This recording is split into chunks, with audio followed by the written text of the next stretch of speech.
Hello, Prince Charming. You finally come too. You're the one who found my glass slippers and woke me up. I can hardly think of a more fitting name for you. I don't like giving explanations. It's not beautiful. Go take a look outside. Everyone is safe, for now. I'll just take a few more looks in the mirror before I head out. I must maintain my beauty.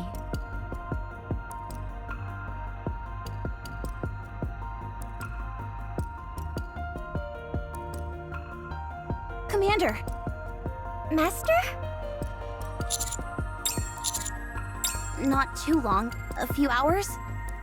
But are you sure you should be walking around? He's always getting beaten, battered, and bruised. He must have built up a tolerance. Don't be ridiculous. Having said that, you did recover awfully quickly. Almost unnaturally so. Well, Cinderella fought with Behemoth. She wasn't quite able to overcome her. It was a long brawl. Behemoth ended up expanding that dark matter of hers. So much so that it covered her entire body and rendered Cinderella's attacks useless. It didn't feel like that. It felt more like a last-minute gambit done out of desperation. She appeared to be in severe pain. So we took advantage of that and escaped.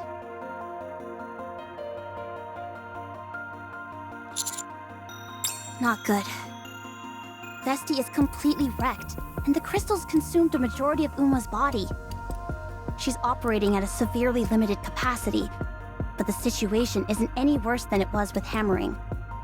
So long as we replace her body with another, she should be fine. Emma was also badly hurt, since she tried to protect Unwa from the crystals that Behemoth was throwing. It's fair to say that she's out of commission for the time being. We're waiting until the transport unit arrives. Her body was torn to shreds, so Mana is looking after her. Apparently, if you're injured to that extent, your consciousness typically shuts down automatically. So Mana was surprised she held out for so long. Still, Mana said she can repair her. Since Grave has the body of a mass-produced nikke, swapping it out for a new one shouldn't be too difficult.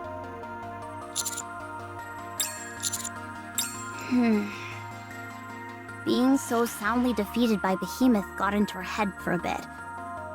But she's fired up and determined to get revenge. She's currently with Absolute. She told us she wanted to say farewell. Yes. I don't get it. She's gonna see them soon enough, so why say goodbye? Not like that. An emotional farewell. Anyways, that's the situation so far. Shifty said she'll fill us in on the next step of the plan when she gets details. Let's rest until then. To repay the favor. You all saved me. How long have you been standing there? I wish to join you in reclaiming the surface. It's something I should have done a long time ago. I'm looking forward to it. Now, about that thing I mentioned.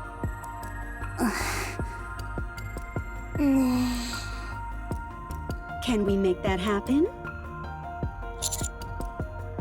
She keeps asking us to install full-body mirrors around the place. Yeah, every 100 meters, no less. That was a compromise on my part. I was originally going to ask for them every 50 meters. So that I can check my appearance constantly. I must always be beautiful. We all must be. You sound like a vain celebrity.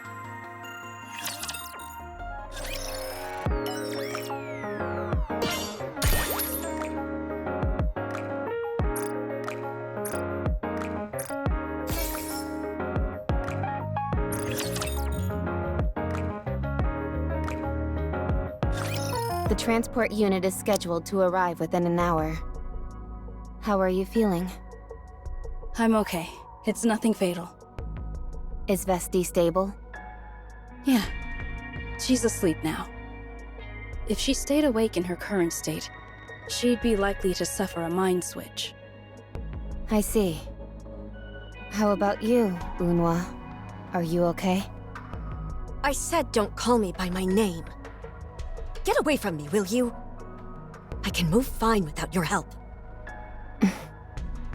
I'm sorry. What? Here we go.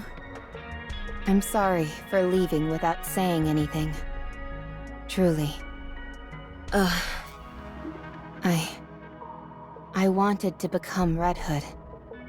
I thought I knew how things would go, and that I had inherited her mission.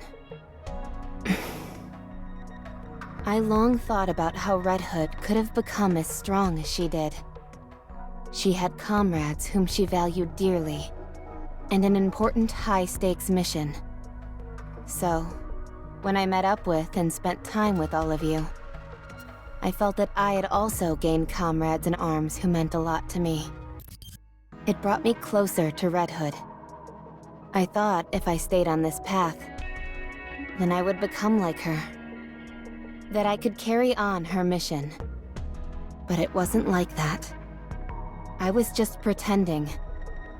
When I accidentally killed that human being, I found myself worrying more about the paperwork I'd have to fill out than what I'd done. That's when I realized I was merely pretending to be Red Hood. I had no real grasp of what the mission meant, nor what I had to shoulder to see that mission through. I was a pretender, an empty shell. So the question was, what was I? What had I lived for up until then? What had I ever really achieved? What was I? What did I look like? I had so many questions, but couldn't find any answers. I felt like I had used you all as players in my embarrassing play acting, and it filled me with a deep, painful shame. That's why I couldn't say anything. So I left. Stupid, right? Yeah.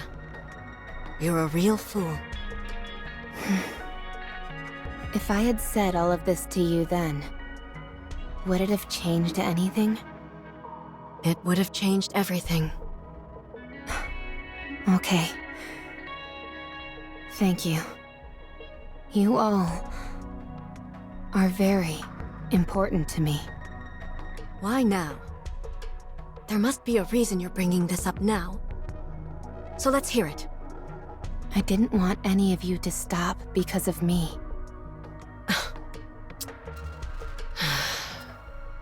Go. Go and spend your life with that third-rate squad you like so much. They operate more on your level. As for us, we'll go our own way. Unwa. I understand. Take care of yourselves. I'm going now, Emma. Rappy. Thank you for being brave. Is this what you call bravery? Everyone has a different definition of it. Thank you.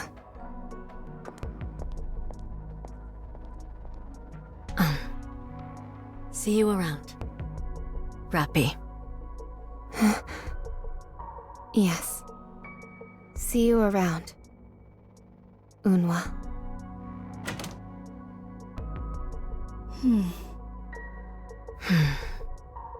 You forgave her so easily. You're right. Maybe I just wanted to hear an answer. It was quite simple, wouldn't you say? It's time to initiate Tactical Up. Oh my. You mean the one Ingrid prepared? I thought you were dead set against that. Why the sudden change? Now we don't have to leave an empty spot for her. My concern was that if we proceeded with that plan, she'd never have a spot on this team again. And that saddened me. But it's okay now, since she won't be coming back. Yeah. Let's become the best we can be. Just us three.